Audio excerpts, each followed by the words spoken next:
This meeting is being recorded.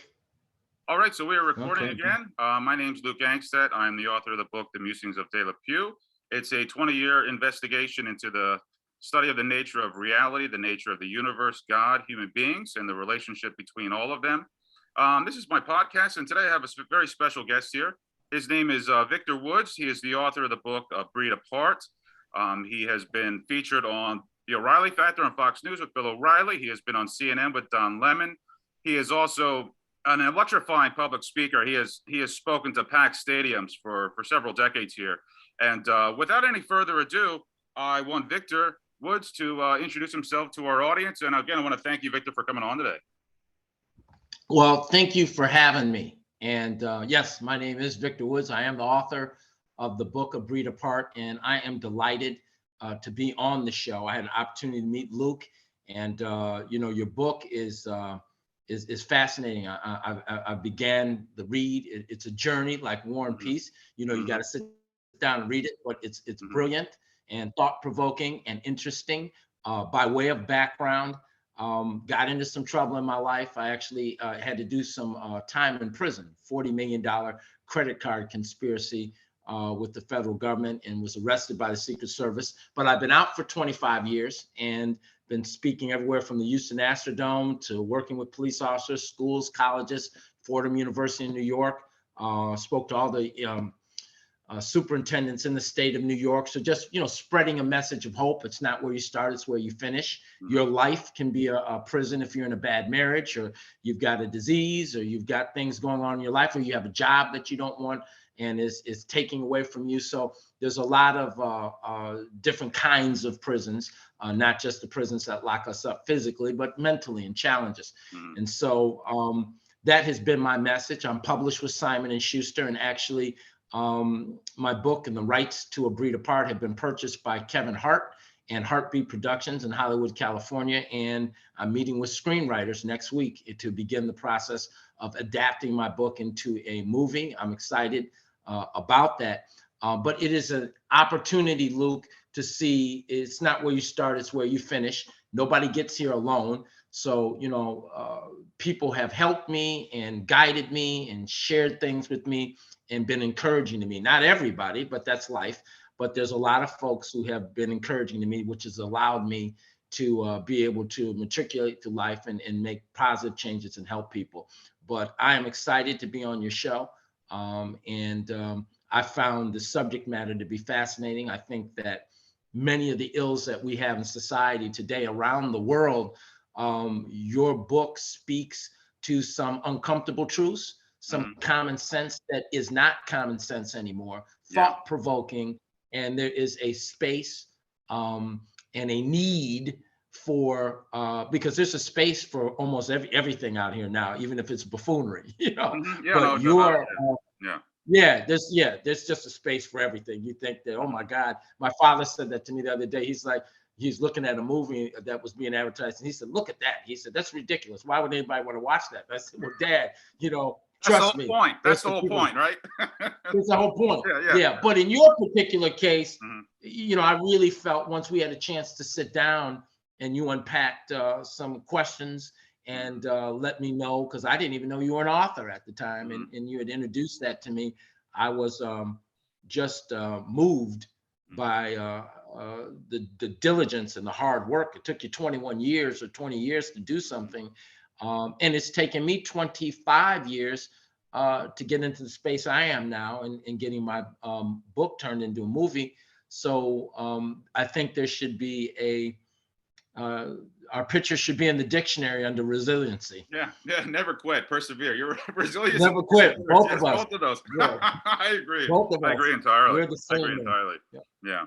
And Victor, I got our conversation before off camera a couple of days ago. We were talking about tyranny. I was talking about the history of tyranny, and people see it, and we're just also like, why is the world broken? So there's some very basic questions or issues that no one can dispute. Our world is broken. I mean, there is violence and chaos and evil, and just the perpetual hurting of ourselves, and the hurting and the suffering of humanity. And we got to ask ourselves, why is this? And I felt like that was the point where that might be the launching pad for our conversation here. We touched on, the history of tyranny, and with Plato, and how Plato talks about in Plato's Republic how, as societies become more and more free, they ultimately devolve into a tyrannical dictatorship. Well, that sounds a lot like what we see going on right now.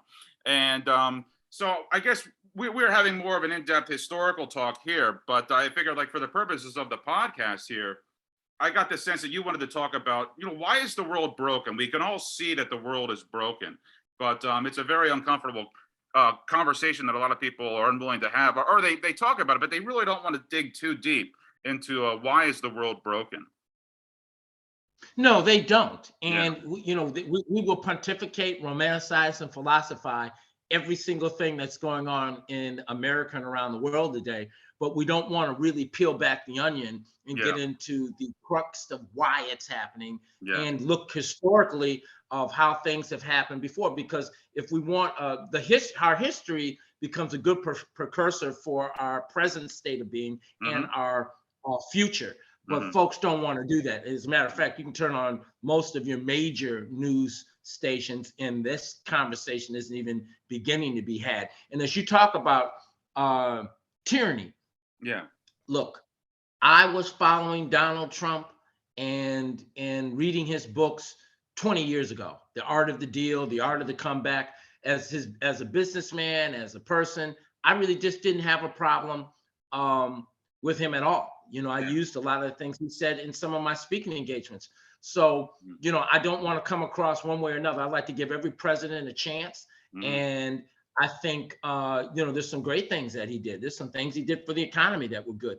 But in fairness, because I have friends on both sides of the aisle. I have friends that are Democrats and Republicans. I work with law enforcement officers that had tended, or agencies that had tended to be, pro-Trump. I have friends that are against, and I have friends that are for. I've engaged this debate about things and policies and behavior with my own father within my family. So, however, when you bring up tyranny, and that's a heck of a word, that's taken us back to the early foundings of this nation and of this country, and the Boston Tea Party and all of these other things that happened during that time. That spoke to tyranny. But what we saw on the Capitol that day, where we had citizens from all over the United States storming the Capitol, terrorizing, violent behavior, threatening to kill the vice president and Nancy Pelosi, and waving the American flag, and breaking in and holding police or Washington police hostage for a moment in time. That certainly smells of, looks like, and brings forth the thought of tyranny, because that was looked for that moment in time as if the country was being overthrown, or an attempt to overthrow the government as we know it and democracy as we know it during that moment speaks to tyranny. So yes. Yes. And we also see, I guess, and so how do we put checks in? How do we check these primal urges? And I guess I come back to, like, this is another one I like to reference, is Nietzsche's will to power. Right before Nietzsche had his nervous breakdown in the late 1880s, he said that everything in the world is a will to power, a will for control and power, and to achieve and to hold and to maintain power for power's sake in and of itself. And this is, I think, it's one of the most basic first principle truisms of not just the universe, but in particular, human behavior as well. So how do we recognize this in the human being, in the human condition? How do we first recognize it, and then two, how do we keep ourselves presently aware of it, so we don't have this unbridled the chaos and violence and everything, and when we just see the world's always at a perpetual war. And I think a lot of it boils down to this basic first primal drive to achieve power, and to go after power for power's sake, and to almost stop at nothing sometimes. How do we keep ourselves aware that there are dark, sinister attributes and personality traits in the human animal, and if we don't keep them in check, we get the world we see, Victor, right? So how do we keep ourselves aware of this, that there is something dark and sinister in us, and if we don't keep it under control, if we don't keep it reined in, we get this world, we get the world where every day we turn on and we see there's some new catastrophe that happens. I mean, there's some new tragedy that happens. So how do we keep that in check, I guess, is what I think. That's one of the big questions for me, is how do we keep that in check? Well, it's complicated, It is. It and definitely I'm is. not Yeah, that's what I was going to say too. person. Yeah. Yeah. Go ahead. It's a complicated. Yeah. There's many ways to answer the question, to indulge in the conversation. While you were talking, Luke, and really personally, as I began to speak and listen more importantly, when we began to get to know each other and talk prior to the podcast, I really had an understanding of the brilliancy of your mind and how it works. Mhm. Because it's fascinating to me. You are a highly gifted and intelligent thinker in proposing these questions, which need to be proposed. Mhm. But we're spending time in this country watching American Idol and all these other things on television. Not to say that's not important, but the subject is Mhm. important. Having said that, you can look in nature. Power also, a lot of things that we have in this country, or problems that we have, you can look at nature to kind of figure things out. I was looking at the lake the other day, and I was quietly sitting down. I was smoking a cigar, and looking out at the lake behind my house and watching nature work. I saw birds diving for fish, and I saw other, animals taking cover in the weeds, and just the orderly function of how things work. And Mhm. if you look in Africa and you look at, a male lion, he's powerful. He's in charge of his pride. There's leadership in our animal kingdom. You have the does out and the fawns that are feeding and eating, and there's a buck, that kind of looks out for the herd, so to speak. Mhm. You look at the elephants in Africa. You have, the male elephant kind of looks after, all of the other elephants, and there's one that's going to charge you if they feel in danger. So we can even look in nature, there is an orderly process, even in ants, where we have ants that, we can crush them, and a lot of people see an ant just want to step on them. But if you can really look at ants, if human beings could behave, in other words, ants have a queen, Mhm. and they have a queen. They have someone in charge that's all omniscient and powerful. Even in the ant world, in a little bit of ant, there is an orderly process, and the other ants go about doing their daily business in retrieving food and negotiating and bringing it back to the nest. And there's an orderly process in which they do, and they all kind of follow that doctrine to the better good of society within the ant kingdom. Mhm. What has happened in our country, in our world, from the beginning of time, even go back to cavemen or whatever, there was an orderly process. Someone had to be in charge and organize. How are we going to kill the mammoth? How are we going to, get food? Who's going to be in charge of the fire? Who's going to be in charge of how we gather the people? There's always been a basic need for someone to step up and be in charge. The problem, or some of the problems that I think has happened through time, is what you kind of hit on, is that people's nature, in terms of their own selfish wants or needs, or their own diabolical thoughts as human beings, who have taken or used their power or tried to gain power for reasons that are not honest, decent, or for the betterment of society at whatever time it was, and who come into power and then take their views and their doctrine and and and push that politically on society and get there, and then it becomes nefarious at Mhm. at best, and it Yeah. becomes evil at its worst. Yeah. And you can go back to Hitler, for Mhm. instance, and look what happened there. That's a pretty good way of looking how people's personal views can be taken out of context and pushed on um, the citizens. And it didn't start with, hey, let's just start putting a certain race of people in incinerators and burning them up and taking away their rights. If I'm not mistaken, it kind of started at looking at the economy and some of the Mhm. ills and things that were happening in Germany. And then somebody stood up and said, well, this is why everything is wrong here. Because we have the boogeyman. The Jewish people are responsible for this. This is why prices are the way they are. This is why we have unemployment. This is why we have unrest, because of these people. And so I think when you go back into this country and you look at what's going on here, we have people, we used to be united, the United Nations. We're not united anymore. You know, democracy worked when it was okay for you to have an opinion, Luke, and it was okay for me to have an opinion. Yeah. And I could disagree with you, and you could disagree with me, and it didn't mean I wanted to kill you or see your family killed or see you put in prison. We just had a difference of opinion.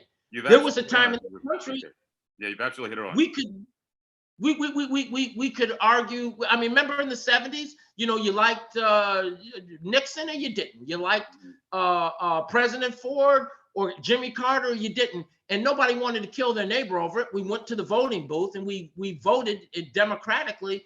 And whoever won, and we tried to support that person because he was the president, and we're going to support our president whether we like it or not for the greater of our country. But not anymore. Now, if you don't agree with me or I don't agree with this great book that you have, if I don't agree with this book, if I don't like this book, it's not that I just don't like the book. I don't like you, Luke. Yeah. And I don't like you. I was going to say, yeah. And I was going to say, and you've hit on something you've hit on something here, Victor, and that is that the people in power, and the people that control social media, they want to eliminate the voice of dissent. I mean, as opposed to saying, okay, I disagree with you. I want this person to speak in public and let them have their place in the town square to voice their opinions, and then we have a conversation. Then we will take turns, you know, criticizing and offering, you know, criticizing people's arguments, their worldviews, their philosophies on life, and say, well, here's you say this, and we see where this takes us. And I believe you're wrong, and this is why I believe you're wrong, and I may be wrong too. But what we're doing is that the people in power, they want to eliminate the voice of dissent, and that just compounds the problem, because when people are voiceless and they feel like they can't speak out and share what's inside, it just internalizes and it turns into a pressure cooker until it just explodes. And that's what we're doing. We're compounding, you know. And we've exploded now. Right? Yeah. What's that? You look at what, you know, Russia and what's going on there. You don't have an opportunity to stand up and speak and express yourself. You know, you get jailed over that, you know. So we have democracy, which is why people have flocked here from all over the world, from China, from Japan, from Afghanistan, from Saudi Arabia, from India, Russia, you know, anywhere, Czechoslovakia, anywhere in the world, Africa. People want to come here and participate in the American dream and democracy and having an opinion and having opportunities. And there are great opportunities here, but the system is broken now. It is. We can't make common sense. Mass shootings everywhere. We can't seem to come together. We're living in a country now where you can go to war at 18. You can you have to wait till you're 21, I guess, 21 to buy alcohol and participate in certain things. But you can go out and buy an assault rifle. And listen, I'm not the black guy. I am black. You can see that I'm black. But I'm not the black guy sitting here, Luke, saying, I don't understand guns and gun control, and I don't. No. I'm the black guy that's traveled to Oklahoma. I'm the black guy who's been to Wyoming. I'm the black guy who's gone to gun malls and seen no black people there, just a mass amount of white people responsibly buying guns with their children, responsibly buying guns with their wives, not going out and doing any of these horrendous things. I understand why a lot of people are saying, hey, guns don't kill, people kill. If we got a problem with the gun and the killing, why don't we don't take a gun and hang it by a tree or adjudicate the gun? I've never seen a court case where they say, well, you know, here's the state of Illinois, the state of Florida, you know, against the gun, and the gun is standing there trying to represent itself. Hi, my name is Bob O'Callahan, and I represent this gun. That doesn't happen. It's ludicrous. It's ludicrous. So, but there needs to be a conversation, a healthy conversation where we listen to both sides. But I'm only bringing up the gun issue because it's a prevalent issue now, and it just personifies what you're talking about, where we don't have we don't have a cohesive, we don't have a general understanding of each other, respect for each other's opinion, where we can compromise and then come out with some kind of outcome, measurable outcome, where everybody can feel comfortable. Nobody feels comfortable about nothing now. No, And if you no. look at this country, these are the beginnings. This is why I think your book is so intriguing, because it's unpacking ideas and things that we need to have. If you look, this country has only, I think, been alive, or not alive, but well, alive for what, 300 years or so, or Yeah, close yeah, to yeah, 300 you're years. close to it. Yeah, yeah. So Rome lasted, and I'm going to defer to you because you're the historian. How long did Rome last? Was it 3,000 years, 4,000 years? I don't know, but it was considerably longer. That's a great question, and I should know that I should know that, Victor, but I don't know. But it lasted considerably longer. It went through different. Thousands of years. Yes. Rome lasted, I know that, thousands Yes, of it years. did. Yeah. Having said Yeah. that, Yeah. we're neophytes in this thing. Mhm. We're already coming unglued. But if Yes. you look at how Rome became unglued and how they became, after thousands of years, how Rome fell, and much of our country in the United States, the Senate and all those things existed thousands of years ago. That started in Rome. Mhm. If you look at the demise and how they ended up losing power and their civilization changed, you can start looking at what's going on in this country, the things Mhm. you wrote about, You're and absolutely right. Yeah. begging us to look back to Socrates, to Plato, to Caesar, to all the things that happened, Mhm. and understand where we're at right now and what the end is going to look like for us, because we're already in a downward trajectory because we can't come together on everything anymore. And Mhm. so the question remains, why are folks not looking back at the past, like you have taken us so far back in the past, and bringing us up to date and saying, why don't we think about these things? What have we learned? What Mhm. do we need to do at this moment in time? Because it's critical. But Yeah. I haven't seen a television show yet Mhm. that even began to even start to recognize some of the truths that you put in this book, which is why I agreed to come on the show, Thank you, Victor. because I didn't, well, in a lot of cases, folks ask me to do things, and, maybe I don't want to do them. Mhm. But when I saw what you were talking about, I said, well, I'll be darned if I don't get on here and participate in what this man is doing, because I want to be a part of what you're talking about. It's positive. And Victor, when you reference Rome, and one of the reasons why it fell is because and Plato talked about this, is that as societies become more and more free, they become inundated and overwhelmed with choices. I mean, people have so many choices, and what happens is, as Carl Jung would say, with the collective subconscious, what happens is that when people have so many things to choose from, like a form of paralysis sets in, where they don't know they're just overwhelmed by choices. And the Yes. collective subconscious of society actually demands a tyranny, because it almost becomes like too much freedom. It's like you Yes. just don't know what to do with all your choices. And I think this is a much healthier way of seeing history and seeing what's going on today, as opposed to just, finding your enemy and finding somebody who is ideologically diametrically opposed to you and attacking them. I mean, nothing is achieved by finding a human enemy, and making ad hominem attacks on them ad nauseum, ad infinitum, till the end of time. It doesn't work that way. I mean, there are roots to society's ills that, I mean, it eliminates if we understand them better. I think the urge to find your enemy, to find a human enemy and attack them, I think that urge will even naturally fall by the wayside the more we understand the root of the problem here. And like I said, I find Plato and Carl Jung have really touched on these first principles. Yeah. I thought, well, isn't that interesting? Because I thought that was interesting when you kind of unpacked this conversation on me, or the thought, or the ideology of what you were talking about. I thought that was fascinating, because Plato, as you said, and other historical figures were talking about these particular issues in terms of choices. And now, thousands of years later, we have all of these choices on cable, on television. We have the cell phone. We have all of these things that have taken people's mind away, and given folks a platform for buffoonery too. There's a great portion of the collective that is not educated, but they're having conversations about things that they know nothing of. They have no understanding, and they don't want to get educated.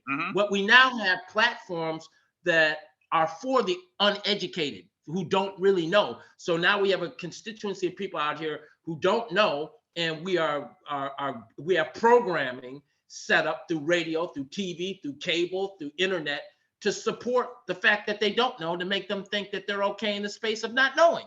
And they have all of these different choices that they can make that lead and aid them in making the wrong decision. And there's nobody out there to really say, hey, wait a minute, you know what I mean? Not that anyone needs to control everybody's thought, but there's a central intelligent formula within the universe of things that make sense. The sun comes up in the morning for a reason. The sun sets in the evening for a reason. There's a reason for winter, spring, and summer. There's basic common things that are not negotiable, or not my opinion or your opinion, but everything now, including global warming. And I remember when Al Gore said that, I was a kid. Excuse my language. What the hell are you talking about? Global warming? What do you mean? And I think the whole country is like, what do you mean? What do you mean? Well, now we know what you mean. As we have, catastrophic hurricanes and rain, and the seasons have changed. Now we know what it means. This country's burning up, flooding, and everything else. So, yeah, it's interesting when he talked about the choices and where we were going to be, because how did he know? Like Nostradamus, how did Nostradamus know some of the things he knew? I don't know, but they were right, because never in this world have we had as many choices that we've had. And one of those choices now is not to support your country. It's just not to be respective of the space that we're in, and to remain ignorant for the sense of remaining ignorant. You can give a person a book. And I guarantee you, unfortunately, I hate to say it, but a book like this, I don't know if the audience can see this. This is what I call a book. And a book like this will absolutely drive somebody, it will scare somebody to death. Most people don't want to read a page. They don't read anymore. They're afraid. But I guarantee you, after you open and start turning the pages, it might help you better understand the universe and what you're talking about. And we're totally not having this conversation. No. I think that's what you hit on. We are. But yeah, and what we're hitting on, Victor, is that there has to be an ongoing civil discourse in order to maintain a civilization. And in order to maintain a civilized society, you have to have a decent ongoing discourse where you treat your friend, your opponent, someone who has strong dissensions from your point of view. You have to treat them with respect and dignity, and have that conversation. As painful and as uncomfortable as that conversation may be, that is essential to maintaining a civilized society. And without that, you have what we have, what we get right here, which is unbridled chaos, where we turn on the news each day and it's like, what on earth am I going to find happened last night or this morning today? And because somebody thinks that they have the monopoly on truth. That's really it comes down to.